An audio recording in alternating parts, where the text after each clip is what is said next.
เอื้ออารีห่างลาคีปลอดโผยภัยบุญพิทักษ์บุญรักษาบุญนำปาฮือหมู่เฮาพบความสุขใสแม้นชีพรับดับล่วงไปบุญส่งฮือสุขสวสดีขอกราบขอธรรมสวัสดีก็บรรดาท่านผู้ฟังแล้วก็ท่านผู้ชมทุกท่านที่กำลังติดตาม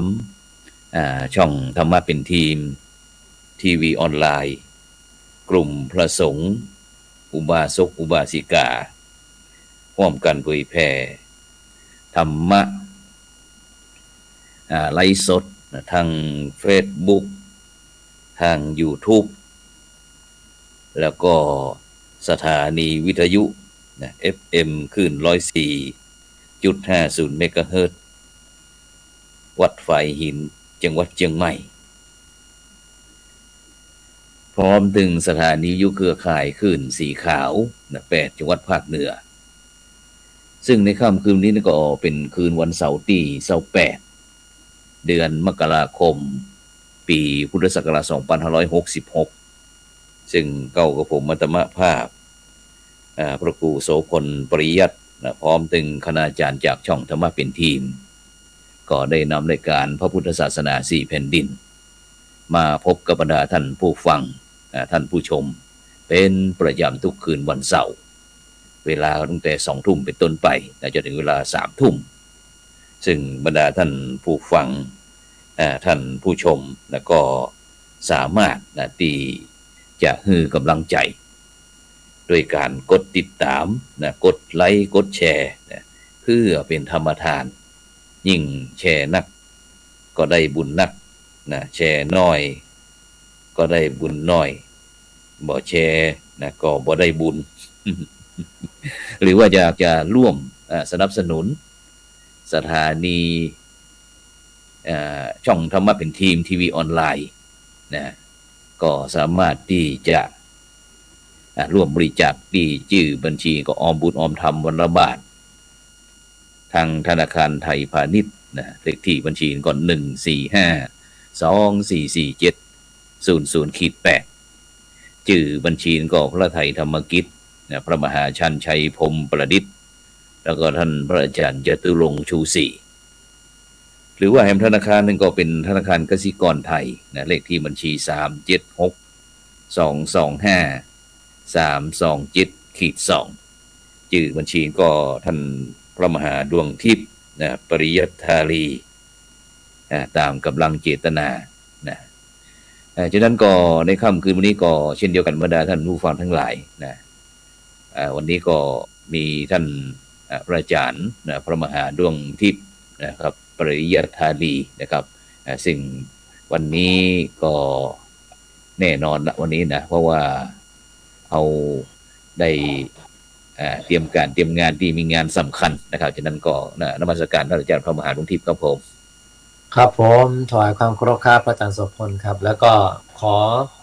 ธรรมะสวัสดีครับจงมีแก่ผู้ที่ฟังรายการพุทธศาสนา4แผ่นดินทุกคืนวันเสาร์ทุกคนทุกท่านเลยนะครับวันนี้เป็นวันดีนะครับวันที่28แล้วนะพระอาจารย์วันที่28ครับผมวันที่28ครับพรุ่งนี้ก็จะเป็นวันที่29ซึ่งเป็นวันที่เราจะได้ทำการประชุมนะครับเพลิงนะครับสลายสรีระร่างขานของพระครูบานะครับพระครูปรัตน์อานนท์อาทิตธรรมโมนะครับชยมังคโลอดีตเจ้าวาดวัดท่ากระดานตำบลฟ้าอำเภอเมืองจังหวัดเชียงใหม่ซึ่งตอนนี้ก็มีเจ้าคณะอำเภอครับท่านได้มาเทศวันนี้นะครับซึ่งจริงๆก็นะครับก็ไปปีกตัวมาหน่อยคุยกับพระอาจารย์อาชพลนะครับแต่ว่าก็คิดถึงผู้ฟังผู้ชม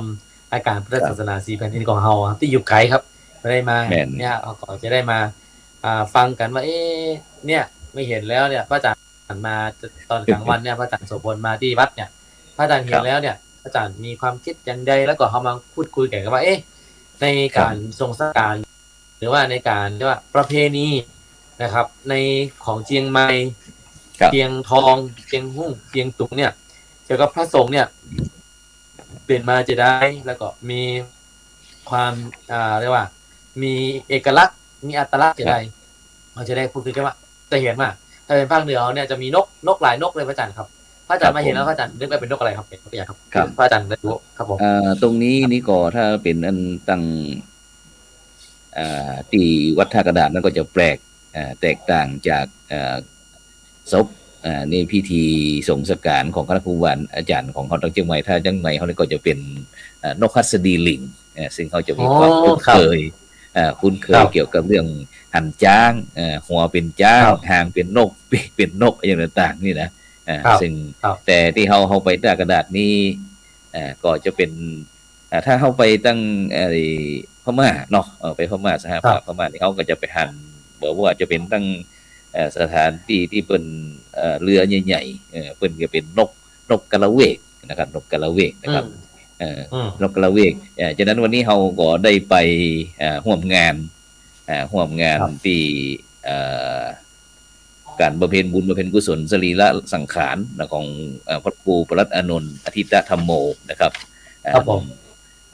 อดีตเจ้าอาวาสนะครับวัดท่ากระดาษนะครับตำบลฟ้าห้ามอำเภอเมืองจังหวัดเชียงใหม่นะซึ่งเพิ่นก็มีกำหนดการระหว่างวันที่25ถึงวันที่29นะครับมกราคมฉะนั้นบรรดาท่านผู้ฟังทั้งหลายอยู่ที่เฮาอู้ขึ้นมาก็มีความเปลี่ยนไปเป็นมาจะได้ซึ่งโดยเฉพาะท่านอาจารย์พระครูประหลัดอานนท์นี่ก็ถือว่าเป็นเนื้อนาบุญนะของพี่น้อง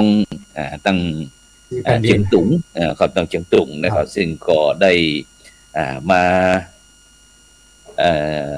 ได้มรณภาพนะครับเมื่อวันที่3นะครับธันวาคมปีพุทธศักราช2564นะครับเกิดสร้างความเศร้าโศกเสียใจคือพี่น้องพุทธศาสนิกชนตึงเจียงใหม่เจียงตุงนะครับเพราะว่าท่านอาจารย์พระครูประหลัดอานนท์นี่เปิ้นดังเดิมนั้นเป็นคนบ้านเมาเนาะบ้านเมาก็ได้อพยพโยกย้ายมาตั้งแต่สมัยก่อนนะมาอยู่ที่ใต้ขี้เหล็กนะครับก็ได้มาบรรพชานะครับเป็นสามเณรนะครับที่วัดเมืองแดงนะครับอำเภอแม่สายจังหวัดเชียงรายนะครับเมื่อวันที่15นะครับมีนาคม2510นะครับก็ท่านอาจารย์มหาวิทยาลัยนี่มาเกิดเดือน2510นี่เนาะครับอาจารย์ครับสมัยพระครูบาบวชเป็นสามเณรเปิ้นได้ติดแฮมแก้มือก็อันอีพ่ออีแม่เปิ้นมาทำมาหากินอยู่ที่อัน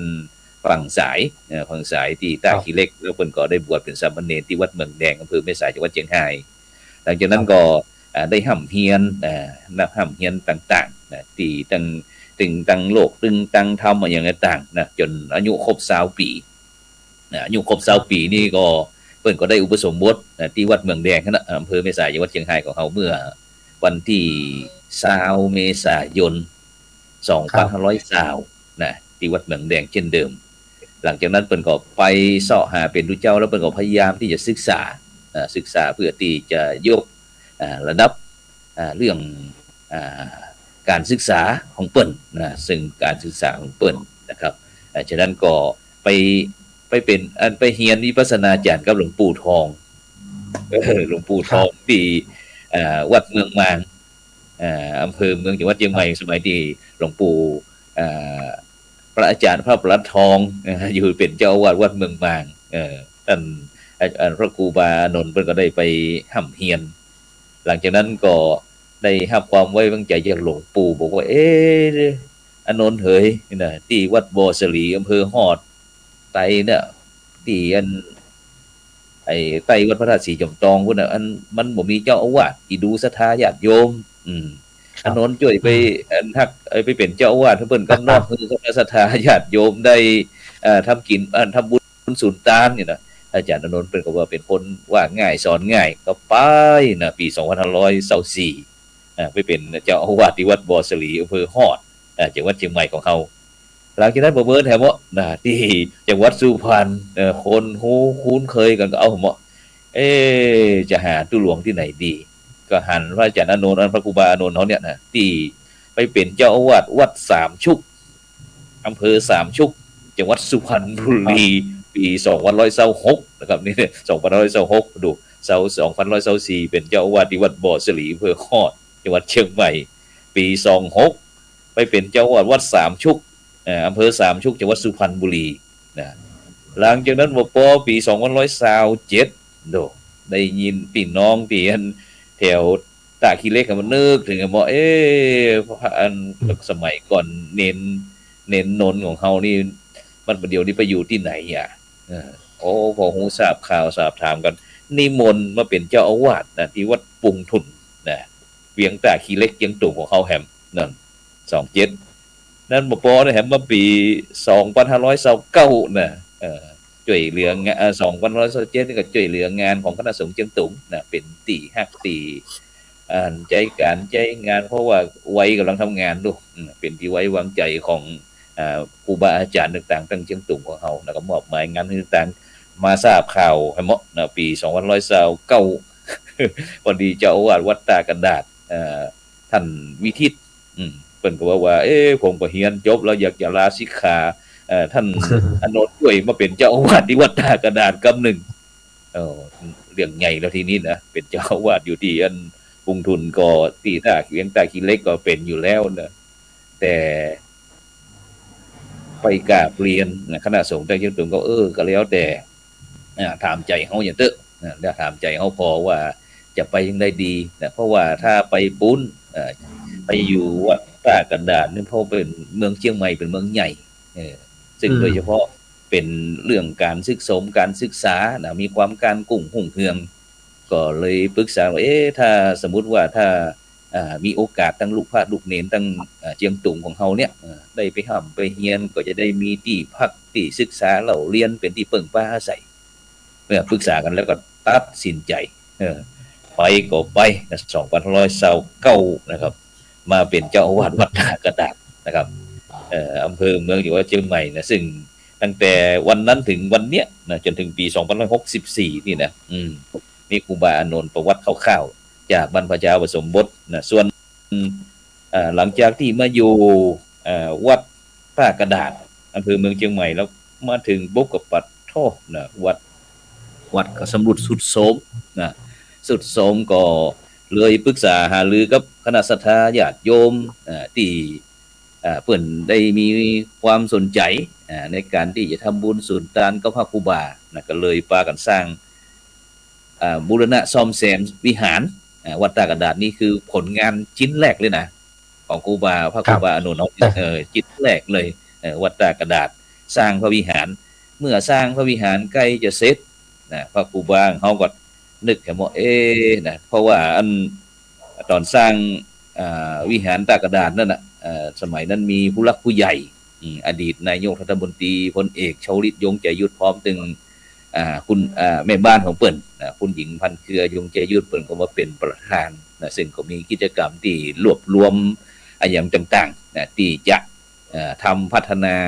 วัดตากระดาษเนี่ยคือเป็นที่บำเพ็ญบุญบำเพ็ญกุศลทำบุญสุนทานของคณะศรัทธาญาติโยมโดยเฉพาะพี่น้องกลุ่มชาติพันธุ์ของเฮาเนาะหลังจากนั้นก็ใกล้สร้างวิหารจะเสร็จนึกกันหมดว่าจะหาไผมาเป็นประธาน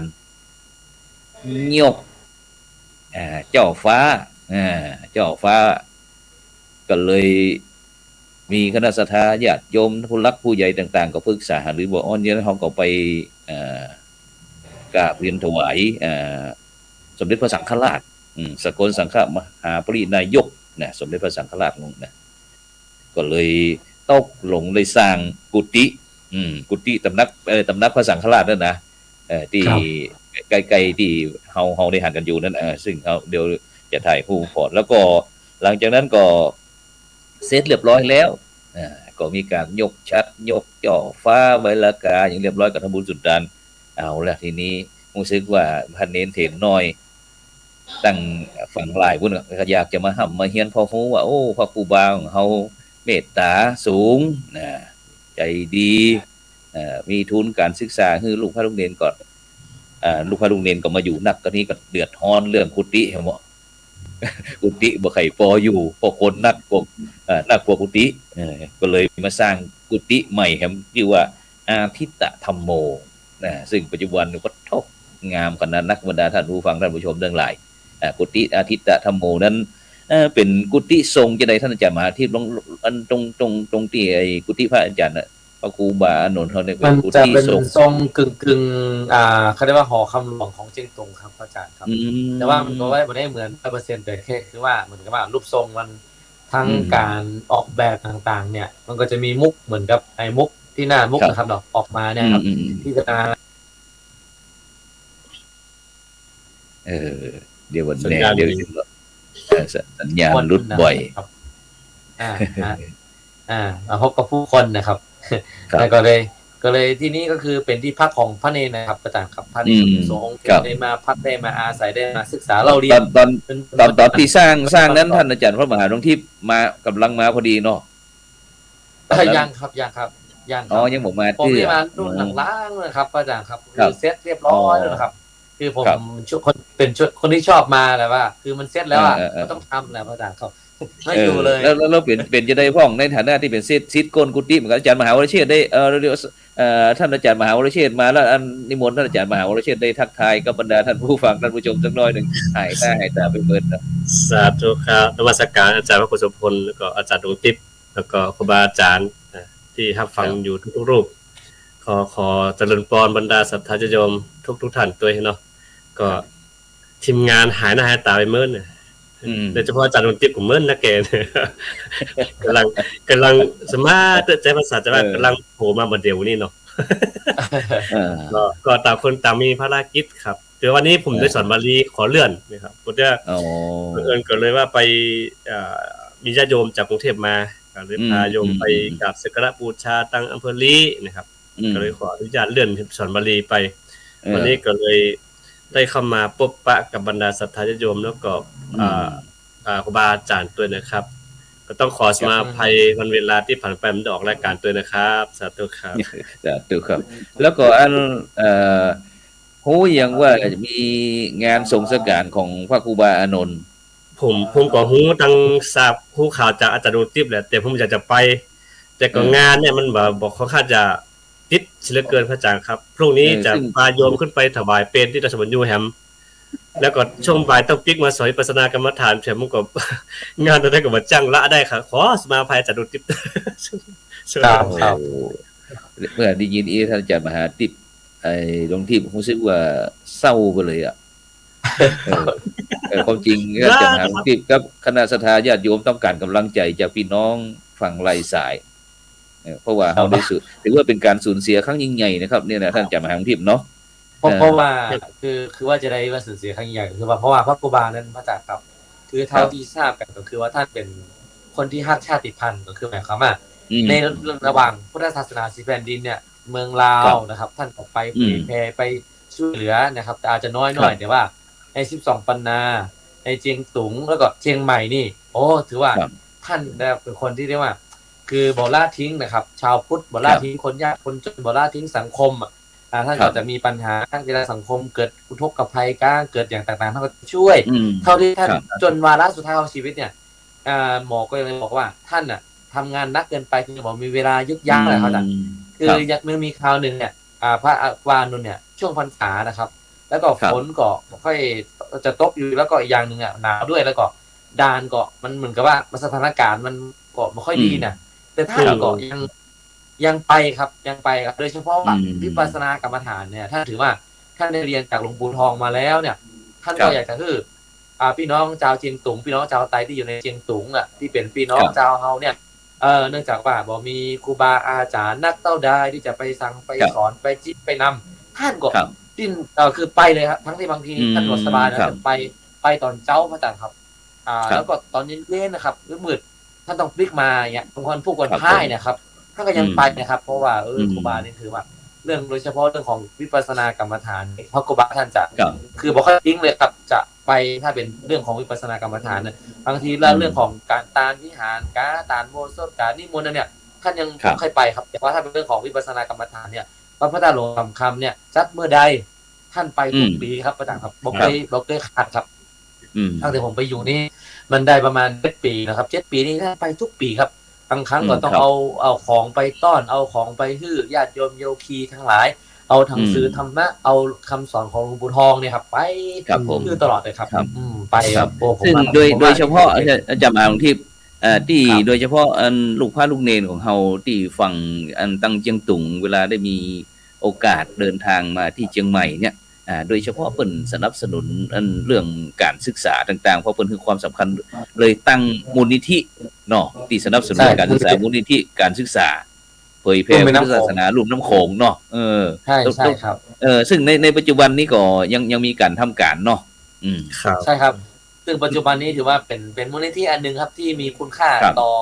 มจรเชียงใหม่แล้วก็ต่อภูมิภาคลุ่มแม่น้ำโขงครับลาว ครับ เขมรครับ ต่อโอกาสลูกหลานเฮาเนาะอาจารย์เนาะ ครับ ไทยพม่า อืม 12 ปันนาเนี่ยครับลุ่มแม่น้ำโขง6ประเทศเนี่ยมัน ครับ จะต่อยกันครับคือแล้วก็มีพระอาจารย์ดรเสน่ห์นะครับ ซึ่งเป็น ครับผม เขาว่าเลขาของศูนย์มูลนิธิเนี่ย พระครูประวิตรพระครูประวิตรวรานุยุทธครับ ครับท่านก็จะมีทุนการศึกษาคือพระเนนที่มาจาก6ประเทศนี้เป็นประ ครับ จำทุกปี แล้วออกมอ อืม ก็คือท่านก็จะฝึกงานให้นิสิตเนี่ยหลังจากที่ ครับ จบไปแล้วเนี่ยยัง ครับ เวลา1 ปีที่รอที่จะรับปริญญาเนี่ยก็ส่งไปบ้าน ไปพัฒนาไปเผยแพร่ในศาสนาในนั้นเอาความรู้นี่ไปช่วยเหลือ ครับ สังคมไปช่วยเหลือชาวพุทธที่นั้น อันนี้ผมว่าถึงว่ามันเป็นนโยบายที่ดี ครับ แล้วก็ทำให้ โดยเฉพาะไอ้ที่ ครับ รู้สึกว่าอย่างปรริยนธรรม9ประโยคนี่ก็เยอะเหมือนกันท่านอาจารย์มหาที่ดวงทิพย์หนึ่งอาจารย์มหาดวงทิพย์นั่นก็ถือว่าเป็นอีกรูปหนึ่งนะครับที่ผลผลิตของจากวัดท่ากระดาษปรริยนธรรม9ประโยคแล้วก็ในปัจจุบันล่าสุดนี่ก็ปริญญาดุษฎีบัณฑิตนะครับเนาะแล้วนอกจากนั้นยังมีแห่งหลายรูปของท่านอาจารย์มหาดวงทิพย์เดี๋ยวในปัจจุบันนี้ ครับก็มีหลายรูปครับคือครูบาเนี่ยครูบาจะเน้นการคือถ้ามาแล้วเนี่ยถ้าเป็นไปได้ก็คืออยากจะเรียนบาลีมันสุดๆเลย แล้วก็จะเอาแนะนำผมว่าผมนี่แหละเอามหาตรงติ๊บนี่เป็นตัวอย่าง เพราะว่ามาแล้วจากศูนย์คือหมายความว่าเรามีอย่างมาความรู้ภาษาไทยก็น้อย แต่ว่ามีความตั้งใจครับเฮาเนี่ยจากบ้านเมืองมาจากพ่อจากแม่มาเป็นเด็กน้อยเนี่ยพุทธศาสนานี่แหละจะทำให้เรานั้นเรียกว่ามีความสำเร็จในชีวิตได้มากขึ้นครับ พระครูบาก็ส่งเสริมแล้วก็ตอนนี้ก็คือลูกศิษย์ของครูบาที่ยังเรียนประโยค8ก็มีประโยค7ก็มีก็คืออย่างเช่นพระมหาปัญปณสามิสามารถท่องปาฏิโมกข์ได้นะครับสามารถเรียนจนถึงถึงประโยค8ตอนนี้ก็คือเนื่องจากสถานการณ์โควิดท่านปิดไปบ้านแล้วยังไม่ได้ปิดนะครับเพราะว่าไม่ได้เปิดด่านก็ไม่ได้มา แล้วก็มีน้องของมหาวันนี่ก็ตั้งแต่เป็นเนนเล็กๆครับผมจบแล้วนะท่านมาเรียนเนี่ยตั้งแต่บอกกอไก่กอขอคอกอไก่ขอไข่จนวันนี้เรียนอยู่ที่ประโยค7นะครับอีก3 ปีนี่ก็มีสิทธิ์ที่จะได้ประโยค9เหมือนกันถ้าหากเรียนต่อแล้วก็ขอยอดว่าต่อแล้วก็มีหลายรูปครับคือจากอย่างสมมุติว่าเช่นพระมหาแสงแดงก็ผ่านมาจากวัดตากระดาษครับตอนนี้เป็นด็อกเตอร์พระมหาแสงแดงก็เคยมาอยู่พระมหาแก้วเจ้าอาวาสวัดสามัคคีซึ่งเป็นเรียกว่าศิษย์เก่าของมจรเนี่ยครับที่ผ่านวัดนี้ไปเกือบจะ 80% ครับโดยเฉพาะที่มาจากจิงตุงนี่ครับครับครับผมนี่ก็คือเรื่องการศึกษาเนาะการศึกษาที่พระครูบาอานนท์อธิตาธรรมโมนะหรือว่าครูบาอานนท์ซึ่งชยมังคโลนะที่ตั้งเขมราชนครเชียงตุงของคณะสงฆ์เฮาก็ได้ยกย่องเปิ้นนะครับนอกจากที่เรื่องการศึกษาแล้วเรื่องมูลนิธิลุ่มน้ำโขงแล้วก็ยังมีศูนย์ศิลปะวัฒนธรรมชาติพันธุ์ไทยวัดท่ากระดาษท่านอาจารย์พระมหาทิพย์ครับมีการดำเนินการจะได้มีผลงานจะได้ฟังฟังเนาะก็คือศูนย์นี้นะครับตั้งขึ้นมานะครับโดยที่ว่ามีคณะกรรมการนี่คือพระครูบาเจ้าเป็นประธานเนื่องจากว่าเชียงใหม่นั้นเป็นศูนย์รวมของชาติพันธุ์นะครับมีพี่น้องไตลื้อพี่น้องไตยองพี่น้องไตยวนพี่น้องล้านนาพี่น้องไตเขินพี่น้องไตใหญ่เนี่ยมารวมกันแล้วทีนี้ทำจะได้ล่ะครับคือวัดนั้นเป็นที่ศูนย์รวมของพี่น้องชาวไตทุกชาติพันธุ์ไทยเลยคือว่าอยากจะให้มาร่วมกันนะในการที่จะสืบสานวัฒนธรรมประเพณีในการที่จะเข้าออกหากันน่ะพี่น้องกันน่ะบ้านพี่เมืองน้องเนี่ยเมืองลาวเจียงหุ่งเจียงทองเจียงตุงเจียงใหม่เนี่ย4 แผ่นดินเท่าเนี่ยจะทำจะได้คือมันร่วมกันท่านก็เลยมีตั้งขึ้นมาโดยที่ว่าก็มีการร่วมกันทำหนังสือครับอาจารย์ครับทำหนังสือเช่นหนังสือเจ้านางหนังสือ12 บรรณาหนังสือพญาภูอ่อนหนังสือทุกอย่างเลยครับโดยที่มีอาจารย์สุพินฤทธิ์เพนนะครับซึ่งเป็นเหมือนกับว่าเป็นผู้ช่วยเลขาของศูนย์เนี่ยครับท่านก็จะรวบรวมมาไปวิจัยไปทำหนังสือแล้วก็มีพระอาจารย์นครพลังฤทธิ์นะอาจารย์เนาะที่จะครับล้านนาของเขานี่มีประเพณีเช่นว่าเป็นเรื่องของตุงกา เรื่องของวัดกาทำไมวัดเจียงตุงกับวัดเมืองเชียงใหม่นี่ชื่อมันเหมือนกันซ้ำๆกันวัดพระสิงห์โหควงวัดป่าแดงน่ะ วัดป่าแดงวัดสวนดอก วัดดอยคำ เจอใกล้กันเนาะ สวนดอกที่เนี่ยยางกวงพวกเนี่ยเนี่ยมันมีความเปลี่ยนมาจะได้นะครับ ครับ ก็เลยว่า ครับ เป็นการที่ว่าเชื่อมสัมพันธ์กันระหว่างเจียงตุงเชียงใหม่ซึ่งถ้ามาดูในประวัติศาสตร์กันเนาะมันก็จะมีว่าเขาเรียกว่า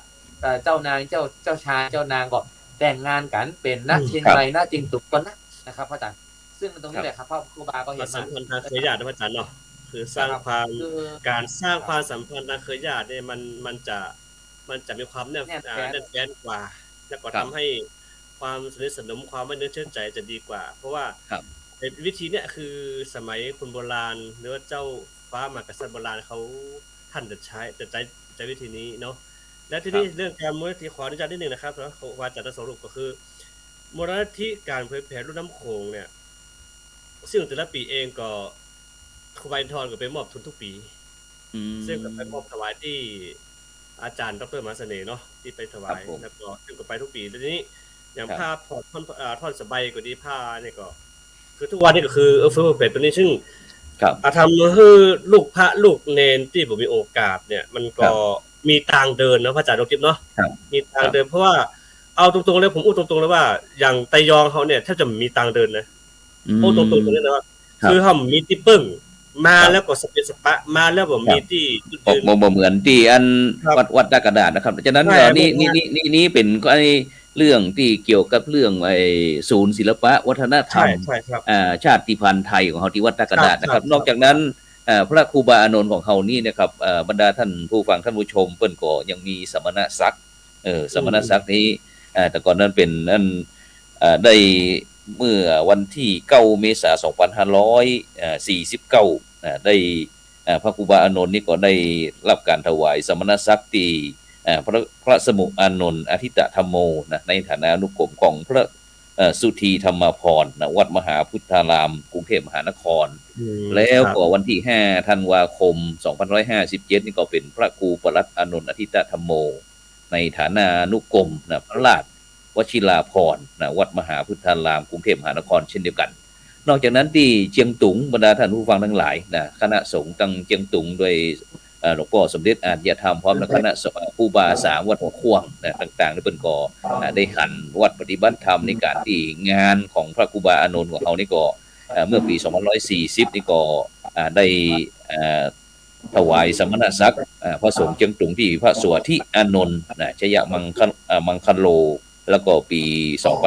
2553พระครูก็ได้ถวายสมณศักดิ์สงฆ์เจียงตุงคือพระครูบาอานนท์นะครับฉะนั้นเขาอยากจะมาอู้กันเกี่ยวกับเรื่องว่าตำแหน่งก่อนเนาะตำแหน่งที่ว่าโดยเฉพาะยังพระสวทิ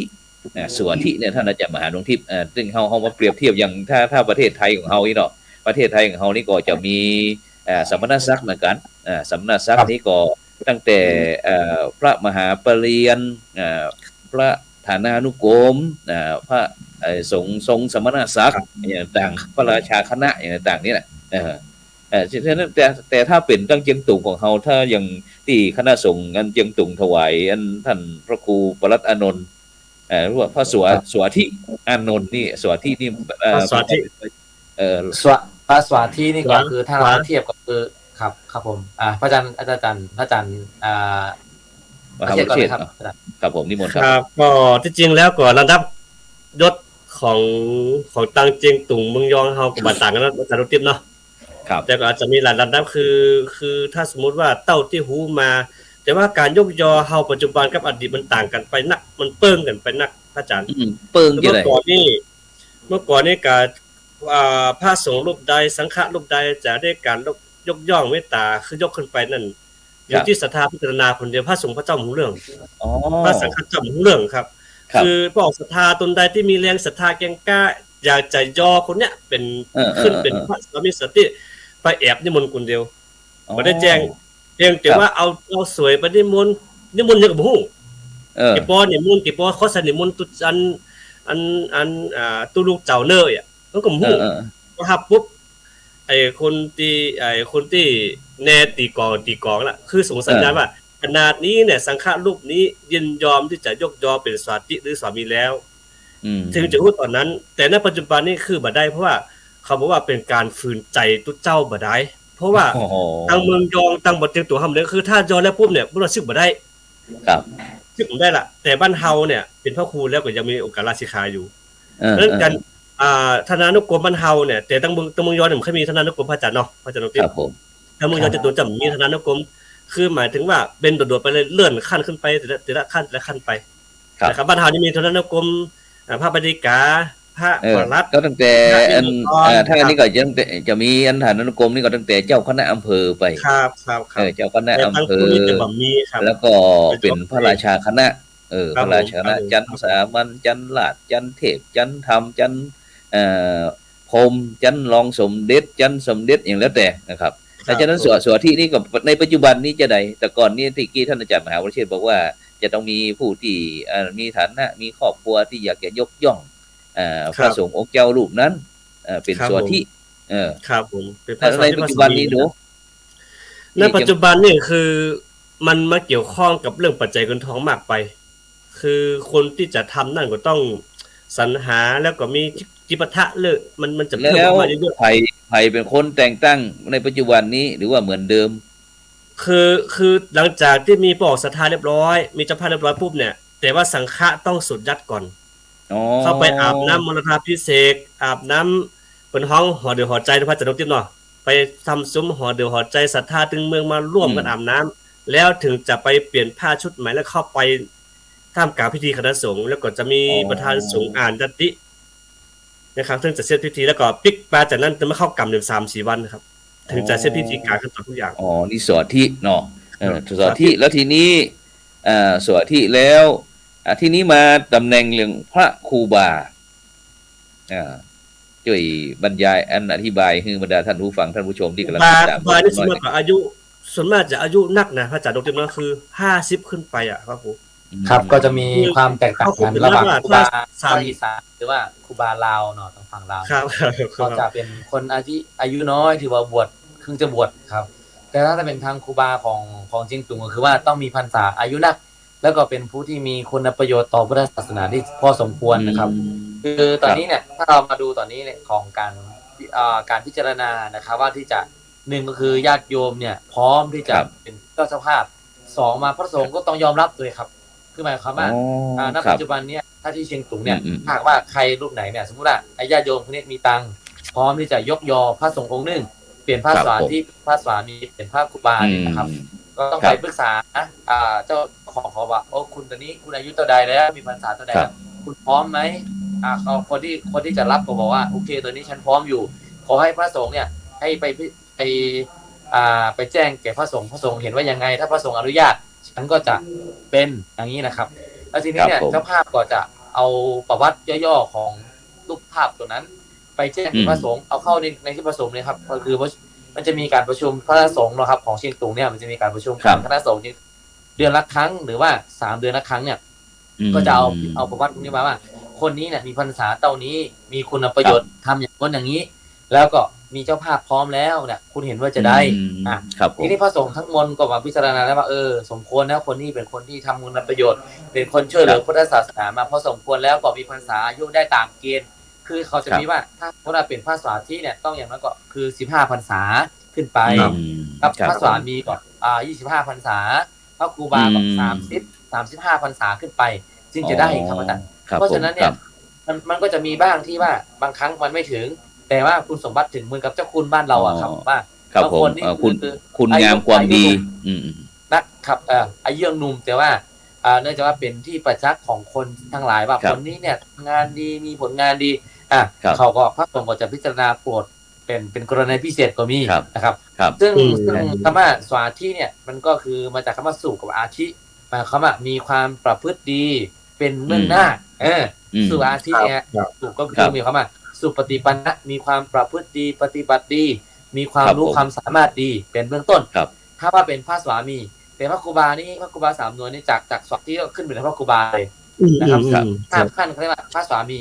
ปกติถ้าตามธรรมดาเนี่ยมันจะต้องมีสวามีก็คือความว่าสุกับสามิกะคือเป็นเจ้าแห่งธรรม เหมือนกับว่า ครับ ธรรมะลาธรรมะสามิโกเหมือนพระพุทธเจ้า ครับ นะครับ คือคนเนี่ย ครับ ถ้ามีความรู้ความสามารถมากขึ้นเรื่อยๆจนมีพรรษาอายุมากขึ้นเนี่ยเขาก็จะแต่งตั้งเป็นพระสามีนะครับ ในพระครูบา ครับ นี่ ผ คือ ม เนื่องจากว่าท่านทำผลงานดีทำคุณช่วยเหลือเชียงใหม่ช่วยเหลือเชียงตุงช่วยเหลือเมืองลาวช่วยเหลือสองพนานี่ถ้าท่านจะไปนะครับ ที่ไหนบ่มีเจดีย์ที่ไหนบ่มีโบสถ์ที่ไหนบ่มีวิหารที่ไหน ครับ มีพระนิ่งแล้วบ่ได้รับการศึกษาอ่ะ อืม ท่านก็ไปชักชวนมาเรียนที่เมืองไทยป้องเอาทุนการศึกษาบ้างเอาครูเนี่ยไปปล่อยไว้แล้วต่างครับคือหมายความเอาไปไว้ ครับ เอาไปฝากไว้เราไปสอนนะครับนะไปสอนในที่ต่างๆเนี่ยคือเพราะฉะนั้นเนี่ยพระสงฆ์คณะสงฆ์เชียงตุงก็เห็นว่าท่านมีพรรษาอายุก็ครบแล้วแม้แต่ว่า ครับ ท่านอาจจะไม่ได้ถึงพระสามีแต่ว่าคือพรรษาอายุครบคุณสมบัติครบนะครับแล้วคราวนั้นเนี่ยก็มีการยกยอหลายคนนะครับไม่ใช่เฉพาะพระครูบานะครับ ครับ แล้วก็เลยพิจารณาเห็นว่ารูปนี้เนี่ยเป็นพระสงฆ์เป็นผู้ประสานงานระหว่างเชียงใหม่เชียงตุงเลยก็ได้ก็เลยขอแต่งตั้ง ครับ เป็น ผม พระครูบาเนอร์ครับ ครับผมครับโอ้สาธุสา ครู ธุ บาตัวนี้เนี่ยครับผมมาเที่ยวเองนะครับครูบาก็คือคำว่าคุรุปาละคุรุปาละคือหมายความว่าเป็นผู้ที่หนักแน่นในธรรม ครั เป็ บ นผู้ที่รักษาพุทธศาสนาได้ดี ครับ อืม อันนี้ แล้วก่อนถ้าสมมุติว่าหลังจากที่พระครูบา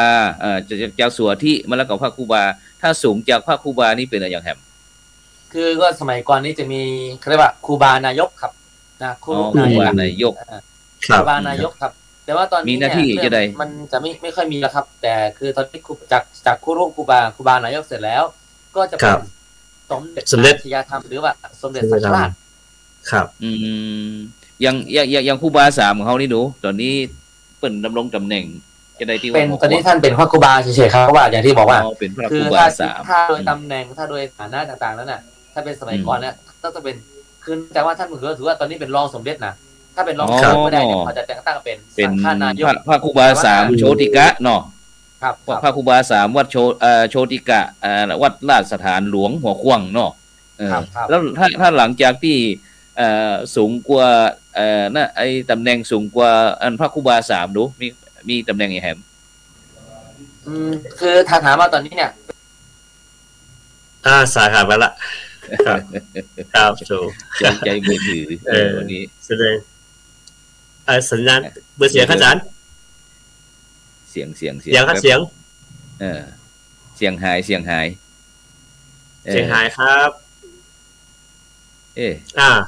ของอาจารย์มหาหลวงทิพย์ ครับมีปัญหานิดนึง เสียงบ่มีแต่ฉะนั้นท่านอาจารย์มหาอัน ครับผม โอรเชษ ก็ อย่างที่เจียงตุงกับอันนี้ก็ของเฮาไอ้เจียงตุงกับเมืองยองก็คล้ายๆกันเนาะ คล้ายๆกันก็คือที่จริงทำเดียวอันเดียวกันนั่นแหละพระอาจารย์เพียงแต่ว่าจารีตประเพณีเหล่านี้คือได้สืบทอดมาตั้งแต่สมัยโบราณล้านนาของเฮาแต่ว่าบ้านนาล้านนาของเฮาปัจจุบันมันก็ คือจะมาฟื้นพยายามจะฟื้นแต่ก็ฟื้นบ่ลุกเพราะอย่างเพราะไอ้รูปที่ฟื้นคือเป็นรูปที่หนุ่มน้อยนะอาจารย์เนาะอายุภาษาการหนุ่มน้อยก็บ่มี power พอในการที่จะฟื้นฟูเรื่องใจฮิตประเพณีอันเก่าอันเดิมเขาขึ้นมาได้ แต่ว่ายังพูดนี้ยัง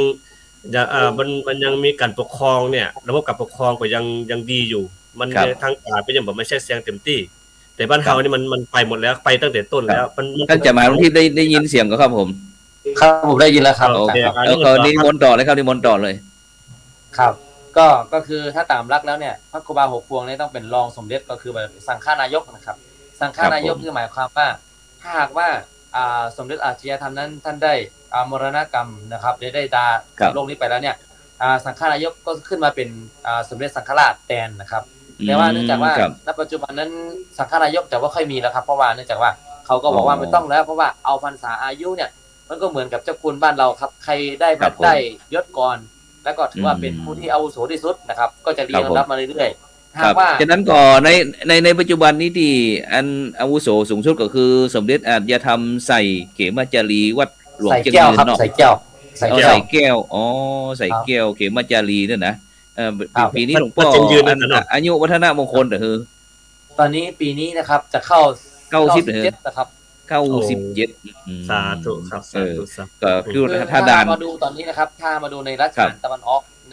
นะครับก็จะมีตอนนี้ที่ใหญ่ที่สุดก็คือถ้าเอาพรรษาว่านะครับเอาพรรษาว่าคือ มีสมเด็จอาชญาธรรมพระเจ้าวัดหลวงเชียงยืน แล้วก็มาสมครูบาวัดพระสิงห์ครับผมครูบาวัดพระสิงห์ท่านอายุมากแต่ว่าท่านไม่ค่อยออกสังคมตัวใดแล้วก็แม่นครับรูปที่3ก็จะเป็นพระครูบาแสงล่าธรรมศิริของวัดพระราชสายเมืองครับแล้วก็จะมาพระครูบาหัวควงวัดครูบา3พระครูบา3วัดหัวควงครับแล้วก็จะรองลงมาก็จะมีสมเด็จตอนนี้นี่คือที่เมืองยองนะครับที่เมืองยองแล้วก็มีการเรียกว่าเนื่องจากว่าพระสงฆ์ในเมืองยองก็บอกว่าเราอยู่คนละเมืองเนาะเขาอยู่คนละเมืองก็มีการถึงจะอ่านนะครับสมเด็จอาชญาธรรมเมืองยองอีก1 รูปครับโดยถ้าเทียบพรรษาอายุเนี่ยก็จะน้อยกว่าพระครูบา3วัดหัวควงเลยซ้ำไปครับแล้วก็ฉะนั้นวัน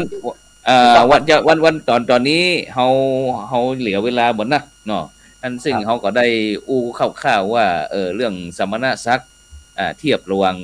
ประเทศไทยกับเจียงตุงเพื่อที่จะให้บรรดาท่านผู้ฟังท่านผู้ชมได้รู้ความเป็นไปเป็นมาว่าพระครูบาอานนท์หรือว่าท่านอาจารย์พระครูปรัตน์อานนท์อธิตธรรมโมนะที่เป็นคณะครูบาอาจารย์เฮาที่ได้มรณภาพลงซึ่งก็จะมีพิธีประชุมเพลิงวันพรุ่งนี้นะครับจึงก็เป้าหมายเฮาก็คือเพื่อที่จะมาเชิญชวนบรรดาท่านผู้ฟังท่านผู้ชมที่จะไปร่วมงานในวันพรุ่งนี้เพราะว่าคณะศรัทธาญาติโยมวัดตากระดาษของเฮาพร้อมกับพี่น้องกลุ่มชาติพันธุ์ไทยของเฮานี่ก็เปิ้นก็ได้ประกอบพิธีบำเพ็ญบุญบำเพ็ญกุศลกันตั้งแต่วันที่25มกราคมเนาะ25มกราคมแล้ว26ก็อาราธนาสรีระร่างของพระครูบาปรัตน์อานนท์อธิตธรรมโมสู่ปราสาทนกกระเวกนะครับแล้วก็มีการสวดมาติกาบางสกุลนะครับแล้วก็เมื่อคืนก็มีการแสดงพระธรรมเทศนาแล้วก็คืนแต่เจ้านี้ก็ได้มี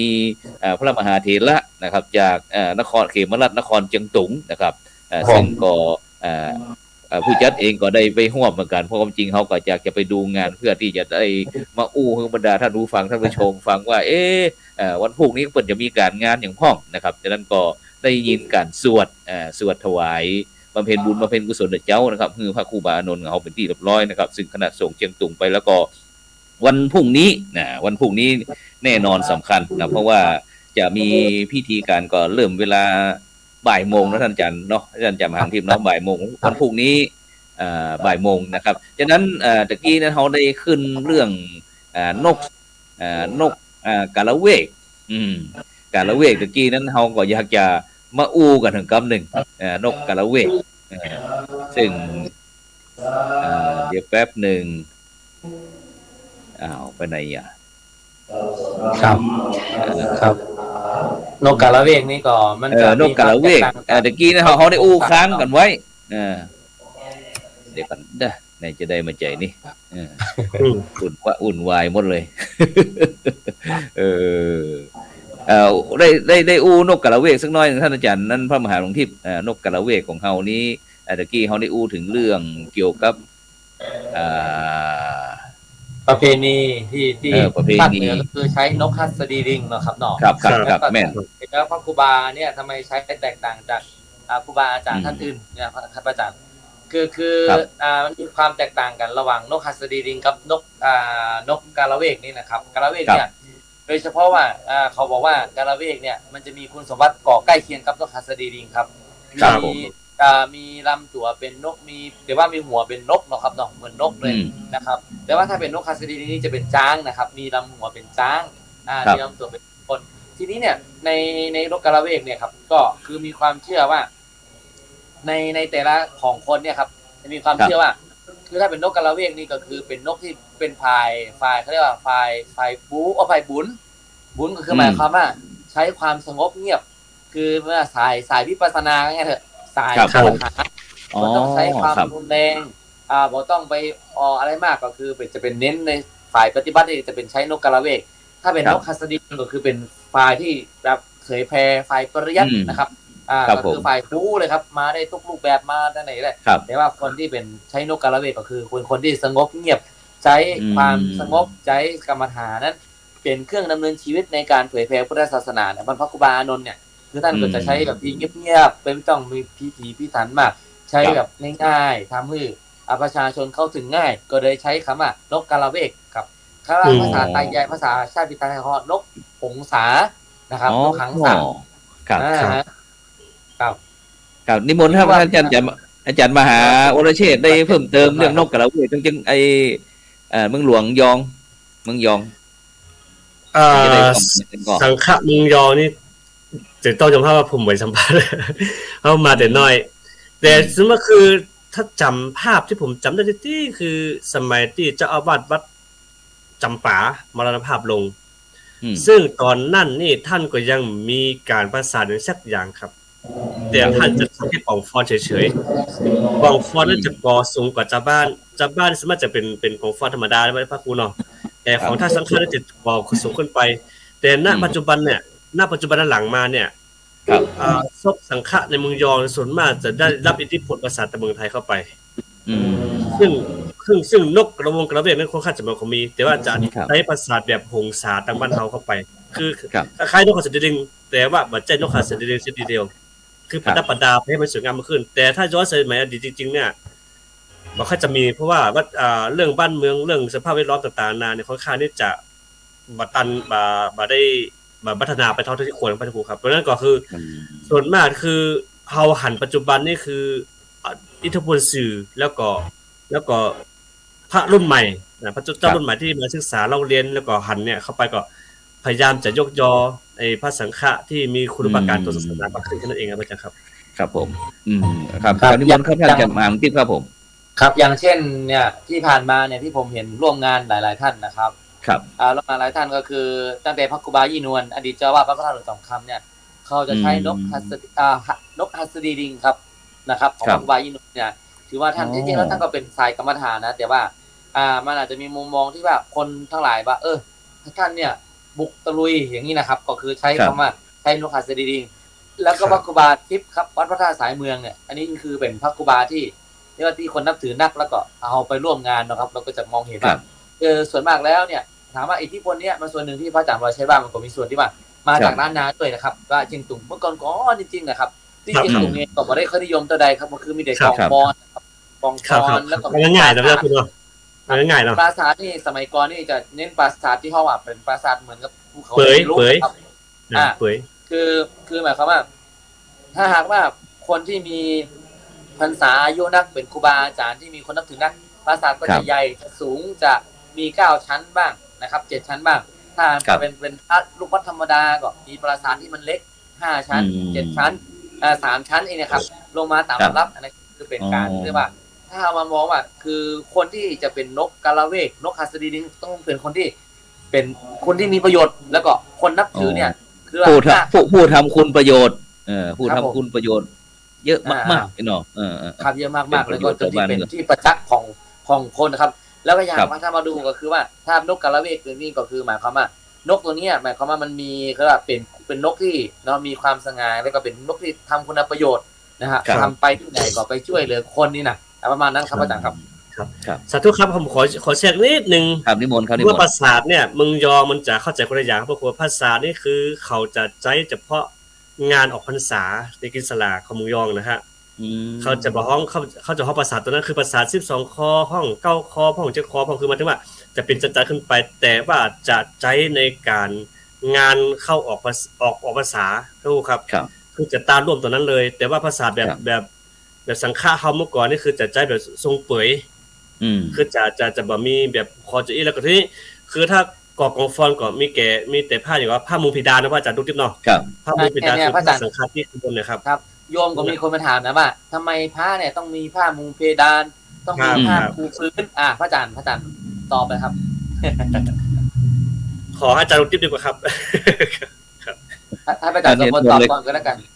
นิมนต์เลยครับนิมนต์เลยนิมนต์เกี่ยวกับเรื่องผ้าบอกว่าผ้าเหลืองผ้าเหลืองนี่ที่เขาจะวันก่อนนั้นได้หันท่านพระครูปีชานิพากรหลวงพ่อเจ้าคณะตำบลเปิ้นก่อนที่เปิ้นจะเตรียมพิธีอย่างต่างเปิ้นปูนะท่านอาจารย์มหาหลวงที่ปูเอาผ้าเหลืองนี่ปูตั้งพื้นดินโดยก่อนที่จะเอาดินเอาทรายมาใส่เนี่ยเปิ้นปูเสร็จเอาแล้วก็เอาดินเอาทรายมากองไว้แล้วก็ถึงจะก่อฟืนแล้วก็หลังจากนั้นเปิดกับปุ๊บไปขึงบนที่ท้องฟ้าเนี่ยนะที่บรรดาท่านผู้ฟังท่านผู้ชมหลังนี้เลยแม่นเดี๋ยวแป๊บหนึ่งเดี๋ยวฉายคือพอครับค คือไอ้ในตรงนี้นะครับที่ทำไมเขาบอกว่าเอาผ้าเหลืองมาปู นะก็คือเป็นการที่จะป้องกันเนี่ยที่ผ้าเหลืองเนี่ยมันทำว่าคุณงามความดีของสมณะเนี่ยครับสมณะสารูปสมณธรรมเนี่ยเป็นเครื่องป้องกันไม่ให้ไปสู่อบายภูมิหรือว่าเป็นทุกขติผ้าเหลืองนี่มันจะปิดกั้นให้หมดเลยนะครับแล้วทำไมผ้าเหลืองเนี่ยมันอยู่ข้างบนก็คือผ้าเหลืองตัวนี้แหละครับที่จะเป็นเครื่องที่เนี่ยนำไปสู่สายสุขติสวรรค์ชั้นพระอีกอย่างหนึ่งก็คือว่าในขณะที่มีผ้าเหลืองมีเพดานเนี่ยคืออันตรายหรือว่าสิ่งที่บอดีต่างหลายเนี่ยจะบอกเข้ามาในตัวคนก็หมายความว่าคนที่เป็นสมณสารูปมองเห็นความเป็นคุณค่าของพระเนรนะครับของผ้าเหลืองเนี่ยจะไม่ทำความชั่วเพราะฉะนั้นไม่ทำความชั่วแล้วก็สุขติเนี่ยเป็นที่วางได้หรือว่าพระนิพพานเนี่ยเป็นที่วางได้เลยอย่างเงี้ยครับอันนี้คือความเชื่อของคนที่เขานะครับผมครับชัดเจนครับเกี่ยวกับเรื่องการทรงสักการสักการะสักการอันสรีระร่างของพระครูบาปรัตน์อานนท์อธิตธรรมโมอดีตเจ้าวาดวัดท่ากระดาษตำบลฟ้าห้ามอำเภอเมืองจังหวัดเชียงใหม่นะครับซึ่งมาก็บรรดาท่านผู้ฟังท่านผู้ชมเพื่อตีเหลือตรงนั้นวันพรุ่งนี้คือบรรดาท่านผู้ฟังท่านผู้ชมไปพิสูจน์เอาโดยเฉพาะท่านอาจารย์มหาหลวงทิพย์ช่วยแจ้งกำหนดการวันพรุ่งนี้เพราะว่าวันนี้กว่าที่รถเขาจะเข้าไปได้แต่เจ้านี่ปวดท่อถนนหนทางที่อันเข้าวัดท่ากระดาษข้างวัดท่ากระดาษเต็มไปหมดรถเข้าบ่ได้รถจะต้องจอดนอกถนนใหญ่บุ้นนะครับเพราะว่าลงทานนักขนาดซึ่งแต่ว่าวันนี้เนี่ยลงทานนักยิ่งวันพรุ่งนี้ได้ยินศรัทธาญาติโยมว่าจะนักกว่านี้แหมซึ่งวันนี้ผมได้ไปจิมข้าวซอยน้อยได้ไปฉันเพลข้าวซอยน้อยอาจารย์มหาวิเชษฐ์เนี่ยพอ3 ปีแล้วที่เขาบ่ได้ฉันข้าวซอยน้อยพ่อบ่ได้ขึ้นไปเชียงตุงนะครับฉะนั้นวันพรุ่งนี้มีขั้นตอนกำหนดการจะได้พ้องเข้าท่านอาจารย์มหาหลวงทิพย์ครับผมครับผมสำหรับญาติโยมที่จะมาร่วมในการร่วมทำบุญหรือมาร่วมนะครับสลายสรีระร่างกายประชุมเพลิงของพระครูบาเนอร์ก็ให้มาเจ้าหน่อยนะครับอย่างที่พระอาจารย์ว่ารถมันจะติดนะฮะมันกว่าจะเข้ามาถึงได้นี่ก็ค่อนข้างได้ใจนานนะครับก็คือเวลาบ่ายโมงนะครับพระเถระเนี่ยจำนวน40รูปเนี่ยจะสวดธรรมนิยามแล้วก็แสดงธรรมเทศนาครับทอดพระบางสกุลแล้วก็ถวายทายทานนะครับเวลา14นะครับ2 โมงครึ่งนะ14:30 นาทีนี้ก็จะมีการอัญเชิญเครื่องสักการะมีการกระโลงนะครับบูชาคุณพระครูบาโดยพระครูวิบูลย์กิติรักษ์วัดช่างแต้มอ่านเกียรติประวัติพระครูบาปรัตน์อานนท์เป็นไทยเขินแล้วก็ไทยแล้วก็การแสดงของ4 กลุ่มชาติพันธุ์ไทยครับมีไทยล้านนาไทยขืนไทยใหญ่ไทยลื้อไทยยองนะครับแล้วก็กลุ่มองค์กรผู้สูงอายุตำบลฟ้าห้ามจะมีการฟ้อนจะมีการรำถวายนะครับน้อมจิตน้อมใจน้อมส่งดวงเมียของพระครูบาครับหลังจากนั้นเนี่ยเวลา 15:30 นาทีหรือ 3 โมงครึ่งก็จะมีการขอขมาสรีระสังขารมีการวางดอกไม้จันทร์แล้วก็มีการประชุมเพลิงครับอาจารย์ครับครับผมครับนี่ก็อันเป็นนั่นกิจกรรมวันพรุ่งนี้นะเริ่มในภาคเจ้านี่ก็อันบ่มีกิจกรรมอย่างเนาะในภาคเจ้านี่ก็ภาคเจ้าก็จะมีสังฆะสังฆะที่หรือว่าแขกผู้มีเกียรติหรือว่ามหาเถรานุเถระศรัทธาญาติโยมต่างๆเปิดโอกาสให้ทำบุญนะโอกาสพระสังฆครับเช่นว่าแล้วก็ผ้าไปจีวรกาหลัวเงินหลวงคำกันเนาะหลัวก็ของคืนใช่ครับจะนั้นเกิงวันเนาะการทำบุญแล้วก็อันถวายพระทหารเพลถวายพระทหารเพลแก่พระสังฆเจ้าที่เดินทางมาจากทั่วสารผมรู้สึกว่าด่านที่แม่สายตาขี้เล็กบ่เปิดเตี้ยวันนี้อันมีส่วนที่พระครูบาเขาจากเชียงตุงนี่ก็เป็นตัวแทนมาหนักมากๆเนาะเยอะมากๆเนาะเยอะมากๆคณะสัตยาติโยมครับอาจารย์ครับมาทางย่างกุ้งแล้วก็อีกอย่างนึงเนี่ยญาติโยมที่อยู่ใกล้ๆนี่นะอยากจะมาชิมเนาะอยากจะมาชิมเหมือนกับว่าโอ้นี่พี่น้องกลุ่มชาติพันธุ์อาหารพี่น้องไทยอาหารหลากหลายมากครับน้อยครับฟืนเนาะเขาเรียกฟืนใช่ครับผมแค่ไซโควันพรุ่งนี้พระครูสมพลจะไปเป็นเจ้าผมดีจะเป็นรอฉันเพลอยู่พุ่นเนาะน่าจะส่วนต่างกันผมขึ้นดอยสะพันยูครับดอยสะพันยูแล้วก็ช่วงบ่ายต้องกลับลงมาช่วยตั้งวิปัสสนาต่อครับต้องขอน้อมส่งดวงวิญญาณท่านพระครูปรัตน์อานนท์ตัวเพราะแรกๆจะจริงกว่าผมก็เคยไปขอฟ้อนตัวไต้ขืนมันใจเป็นคนแรกเหมือนกันครับอ๋อครับจากนั้นก็น่าจะมาตันอยู่นะถ้าหลังจากนั้นก็น่าจะมา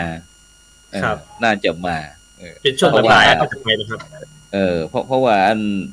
ตรงนี้เป็นงานสำคัญเพราะว่าเป็นครั้งสุดท้ายที่คณะลูกศิษย์ลูกหาแล้วก็พี่น้องกลุ่มชาติพันธุ์ต่างๆที่เขาจะได้ช่วยกันส่งสักการ สรีระร่างของครูบาของเฮานะอันเป็นที่รักของหมู่เฮาแล้วก็เพิ่นเมื่อครั้งมีชีวิตอยู่เพิ่นก็ได้ทำคุณประโยชน์อย่างที่ท่านอาจารย์มหาวิทย์บอกว่าแม้แต่เจ็บเป็นเย็นไข้พระครูบาของเฮาก็บ่ยอมหยุดยั้งนะแต่เมื่อถึงการเวลานะบอกว่าเปิ้นบอกว่าตัวก็ถึงเวลาแล้วก็ต้องกลับบ้านเก่าเช่นเดียวกันฉะนั้นก็วันพรุ่งนี้ก็เฮามีนัดกันเด้อนะที่วัดตากระดาษบรรดาท่านผู้ฟังท่านผู้ชมทุกท่านตึงที่ติดตามตั้งขึ้น 104.50 เมกะเฮิรตซ์หรือว่าตั้งทีวีออนไลน์ตั้ง Facebook ทั้ง YouTube นะถ้ามีเรื่องมีราวอย่างก็กดไลค์กดแชร์เข้ามาแล้วก็ส่งข้อความมาทางอินบ็อกซ์นะฉะนั้นวันพรุ่งนี้เฮามีนัดกันที่วัดตากระดาษนะครับฉะนั้นก่อนในค่ำคืนวันนี้ก็เวลาหมดเวลาจำเป็นที่จะต้องนำรายการพระพุทธศาสนา4แผ่นดินไปก่อนนะรับฝันดีมีเงินใจไร้โลคาพยาธิบ่เจ็บบ่จดร่ำรวยทุกผู้ทุกคนวันพรุ่งนี้พบกันที่กระดาษสำหรับในค่ำคืนนี้ขอกล่าวคำว่าสาธุ